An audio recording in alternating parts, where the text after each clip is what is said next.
These footprints appear to be quite large.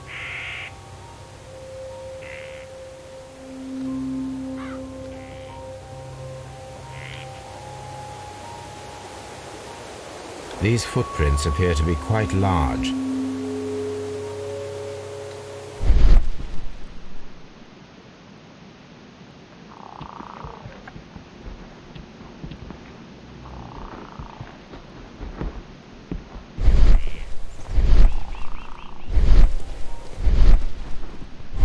It seems that the garden was well maintained.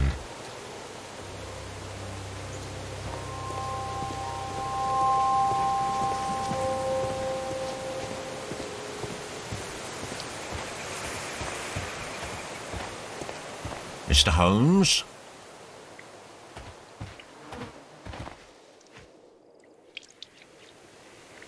Inspector Lestrade, when will you remove my husband's body? It's sacrilegious to leave him here like this. As soon as we can, Mrs. Carey, I assure you.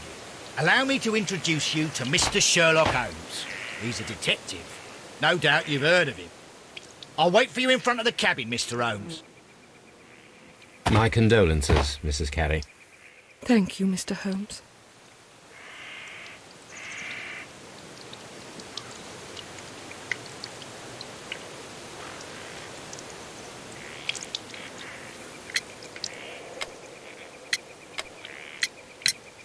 The garden is very large and well maintained. Do you employ someone to look after it?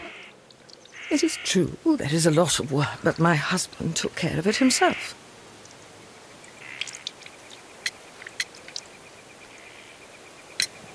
Madam, can you tell me if you saw or heard anything unusual upon the night of the murder? At 2 o'clock in the morning, I heard a terrible scream, but I thought nothing of it then. He would scream all the time when he was drunk.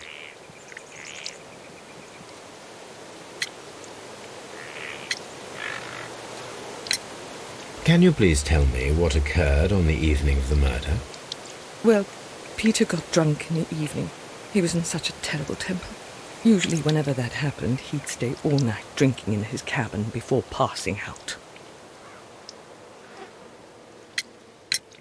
Do you remember at what time you found your husband's body? In the morning, at around 7 o'clock, I noticed the cabin door was open, but I didn't go in to take a look, for I knew my husband would not have liked it. At around 10 o'clock, I dared to glance in through the door and, oh dear. Was your husband accustomed to receiving visitors? Oh, no, I don't think so. I mean, he didn't really have many friends. We lived quite an isolated life here, after his retirement.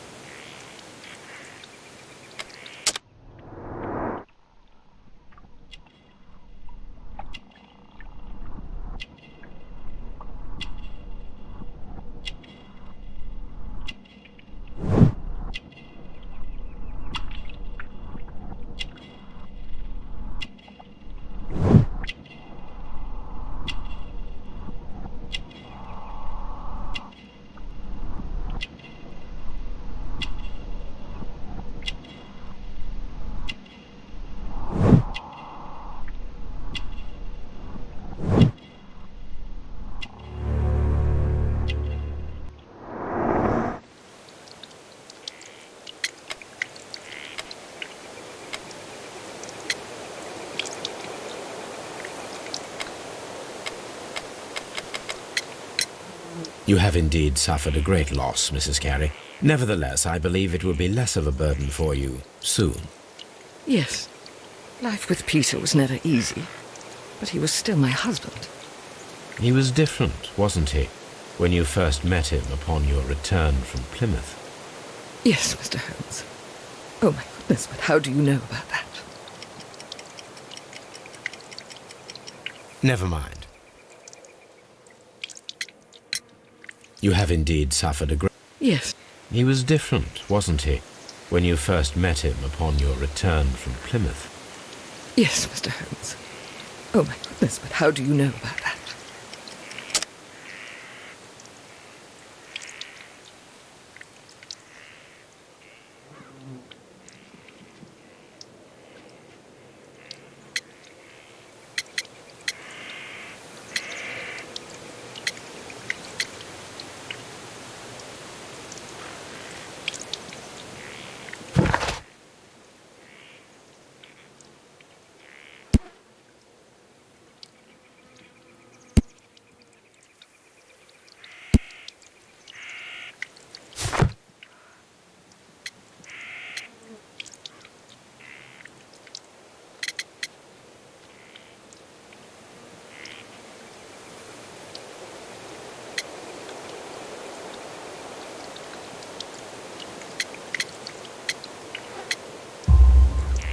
You undertook a pilgrimage to the Cathedral of Santiago de Compostela when you were young.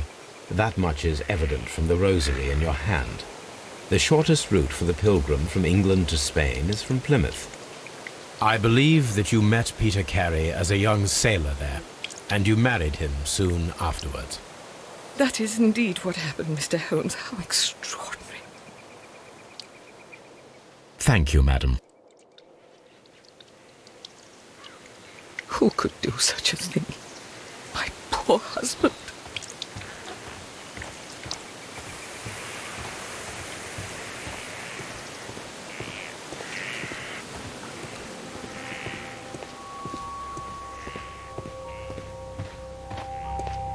Peter Carey's body is inside the cabin.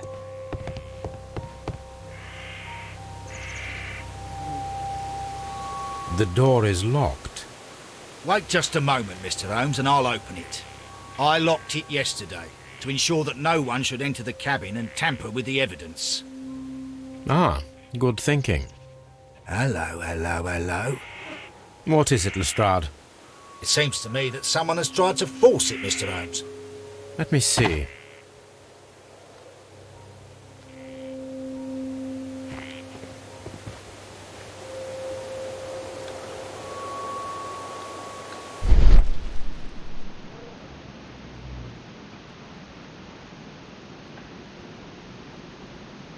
These scratches are fresh. You're right. Someone tried to force open the door. I swear these scratches were not here yesterday. Our mysterious visitor came here last night. Well, he's not the man for the job. This lock is not a difficult one. Perhaps he did not have the right tool.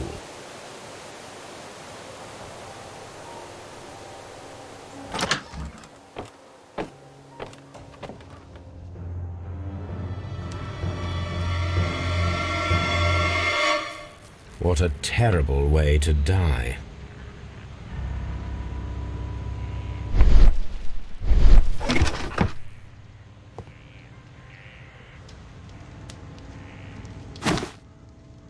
Peter Carey's boots. They look to be a size 8.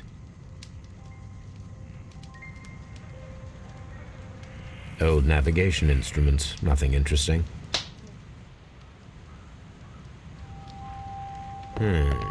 The ship's logs of the Sea Unicorn for the years 1878 to 1884.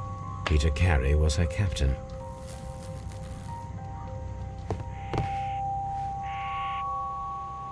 The tooth of a sperm whale, probably from one of Peter Carey's catches.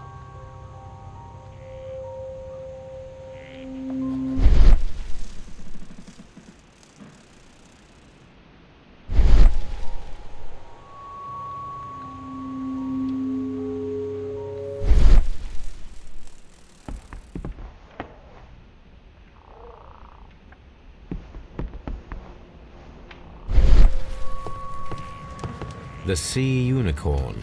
She was the ship that Peter Carey commanded. Someone drank from this glass recently.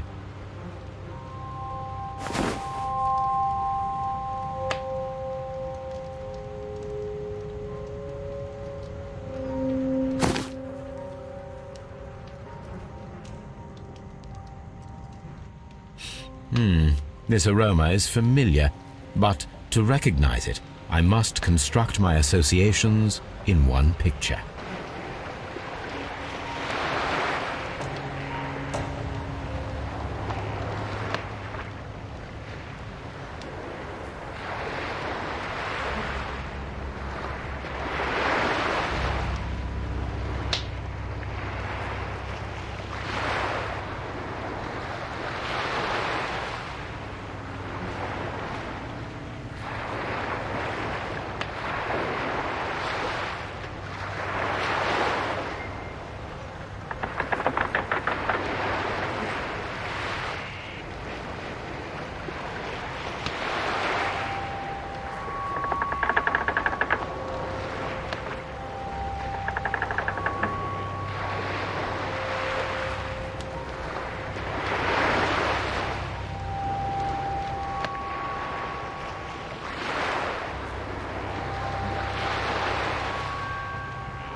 Yes, this is a coarse tobacco, quite strong and very popular among sailors.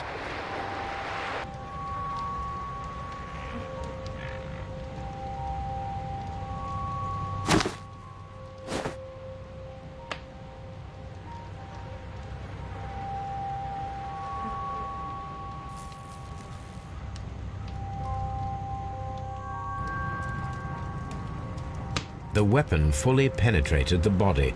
The force of the blow was immense. This man is in his 50s, yet he still looks quite strong.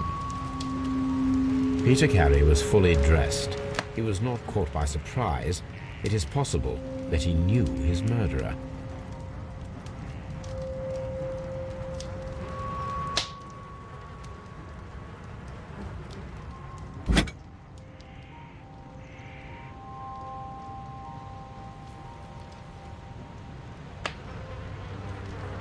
This blood is from the pool underneath the dead body.